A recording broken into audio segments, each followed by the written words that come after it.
Assalamualaikum warahmatullahi wabarakatuh. Perkenalkan, nama saya Genta Mahendrata dari akuntansi kelas B. NIM saya 20 10 42 10 83. Di sini saya akan menjelaskan tentang kalimat efektif dan paragraf. Yang pertama, kalimat. Kalimat merupakan satuan bahasa yang mengandung suatu pemikiran lengkap. Dalam sebuah kalimat paling kurang mengandung suatu subjek dan predikat. Ciri-ciri kalimat. Berikut ini adalah ciri-ciri kalimat, antara lain: 1. Dalam mewujudkan tulisan berhuruf Latin, kalimat dimulai dengan sebuah huruf kapital yang diakhiri dengan sebuah tanda titik, tanda tanya, dan tanda seru. Kalimat dalam wujud lisan diucapkan dengan suara naik turun dan keras lembut di sela jeda dan di akhir dengan sebuah intonasi akhir. Sebuah kalimat yang kurang mengandung subjek dan predikat merupakan suatu kesatuan bahasa yang memiliki fonem dan morfem. Fonem adalah bunyi pada sebuah bahasa yang membedakan makna dalam sebuah kata, sedangkan morfem adalah bentuk bahasa yang mengandung arti pada sebuah kata. Dapat berdiri sendiri meski tidak ditambah dengan kalimat lengkap. Mempunyai pola intonasi akhir. Adanya huruf kapital dan tanda baca dalam sebuah kalimat. Jenis-jenis kalimat. Kalimat mempunyai berbagai jenis kalimat, antara lain: 1. Kalimat tunggal. Kalimat tunggal merupakan suatu kalimat yang hanya memiliki satu pola kalimat, yaitu hanya mempunyai satu subjek dan predikat. Yang kedua, kalimat majemuk. Kalimat majemuk merupakan suatu kalimat yang memiliki dua buah pola kalimat atau lebih. Kalimat majemuk ini terdiri dari suatu induk kalimat dan anak kalimat. Cara membedakan sebuah anak kalimat dan induk kalimat yaitu dengan melihat sebuah letak konjungsi. Induk kalimat tidak memuat suatu konjungsi di dalamnya. Konjungsi hanya terdapat pada sebuah anak kalimat. Setiap kalimat majemuk memiliki sebuah kata penghubung yang berbeda, sehingga jenis kalimat ini bisa diketahui dengan cara memperlihatkan penghubung dan digunakannya. Kalimat majemuk ini mempunyai jenis-jenis, yaitu: pertama, majemuk setara. Kalimat majemuk setara adalah suatu penggabungan dua buah kalimat atau lebih kalimat tunggal yang kedudukannya sejajar atau sederajat. Contoh: Paijem pergi ke sekolah, sedangkan Budi berangkat ke kampus. Kalimat majemuk. Kalimat majemuk rapatan. Kalimat majemuk rapatan adalah sebuah gabungan beberapa kalimat tunggal dikarenakan subjek, predikat, atau objeknya sama, maka pada bagian yang sama hanya disebut sekali. Contoh: Budi setiap hari kerjanya hanya makan, tidur, dan merokok. Kalimat majemuk rapatan. Kalimat majemuk bertingkat. Kalimat majemuk bertingkat merupakan suatu penggabungan dua buah kalimat atau lebih yang kedudukannya berbeda di dalam kalimat majemuk bertingkat. Tercapai sebuah unsur induk kalimat dan anak kalimat. Pada anak kalimat timbul akibat perasaan yang terdapat pada sebuah induk kalimat. Contoh: Kakak mencuci mobil ketika matahari berada di ufuk timur. Kalimat majemuk bertingkat 2. Oke, yang keempat, kalimat majemuk campuran. Kalimat majemuk campuran adalah suatu gabungan antara kalimat majemuk setara dan kalimat majemuk bertingkat. Sekurang-kurangnya terdiri dari 3 buah kalimat. Contoh: Doni bermain PS dengan Revin dan Rina bermain boneka di kamar ketika saya datang ke rumahnya. Baik, di sini kalimat sudah selesai, jadi saya akan lanjut ke materi kedua, yaitu kalimat efektif. Kalimat efektif dapat diartikan sebagai susunan kata yang mengikuti kaidah kebahasaan secara baik dan benar. Dengan bentuk kalimat yang sesuai dengan kaidah atau aturan tersebut, diharapkan pembaca akan mudah memahami maksud dari kalimatnya. Syarat kalimat efektif. Suatu kalimat bisa sebagai contoh efektif jika memenuhi Setidaknya 4 buah. 1. Sesuai dengan EYD. 2. Sistematis. 3. Tidak boros dan bertele-tele. 4. Tidak ambigu. Selanjutnya berikut ini akan membahas masing-masing syarat tersebut. 1. Yang sesuai EYD. Sebuah kalimat haruslah menggunakan maupun tanda baca yang tepat sesuai dengan aturan EYD, ejaan yang disempurnakan. Kata yang baku pun mesti menjadi perhatian agar tidak sampai kata yang Karu tulis ternyata tidak tepat ejaannya. 2. Yang sistematis. Contoh kalimat efektif yang harus disusun secara sistematis. Sebuah kalimat yang paling sederhana adalah yang memiliki susunan subjek dan predikat, kemudian ditambah dengan objek, pelengkap, hingga keterangan. Sebisa mungkin guna mengaktifkan kalimat, buatlah kalimat urutan yang tidak memusingkan jika memang tidak ada penegasan subjek dan predikat diharapkan selalu berada di awal kalimat. 3. Efisien atau tidak boros.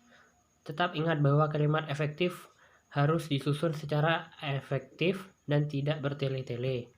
Pastikan susunan kalimat yang kalian rumuskan pasti dan ringkas agar orang membacanya lebih mudah menangkap gagasan yang kalian tuangkan.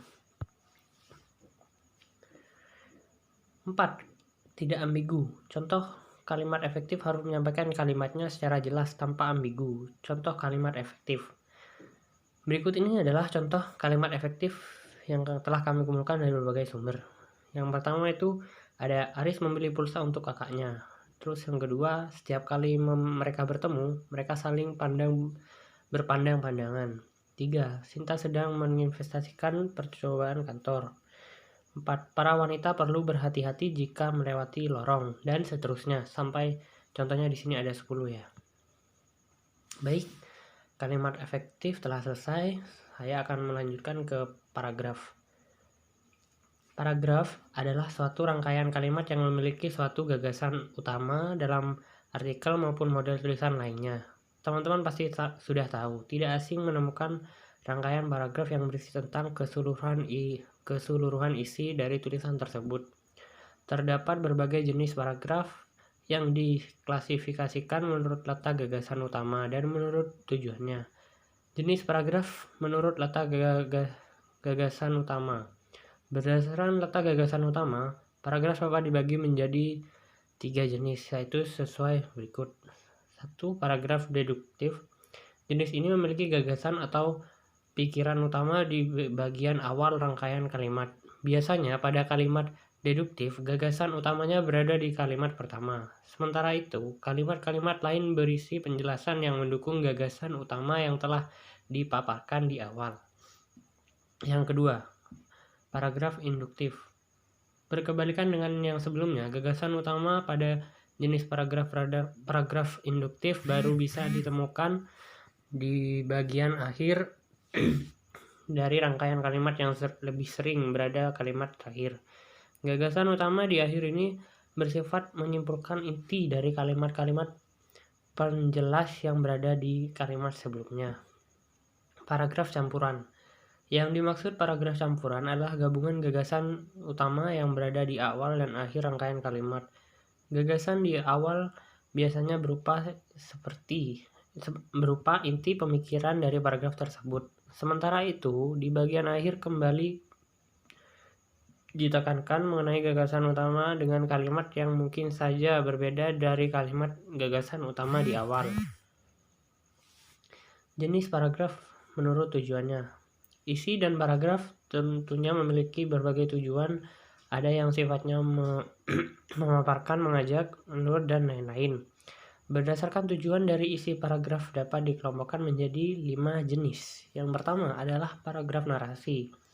Isi dan jenis paragraf ini bersifat menceritakan satu hal secara kronologis. Untuk bersifat narratif, tiap kalimanya disuruh untuk sehingga memudahkan pembaca membayangkan satu kejadian peristiwa yang tengah diceritakan. Karena sifatnya yang bercerita, pembaca akan menemukan sudut pandang dalam kalimat-kalimat di paragraf tersebut. Jenis ini biasanya dijumpai pada cerpen, novel, ataupun prosa bebas lainnya. Yang kedua adalah paragraf eksposisi. Paragraf eksposisi adalah jenis paragraf yang isinya berupa penjelasan untuk memaparkan fakta-fakta yang ada.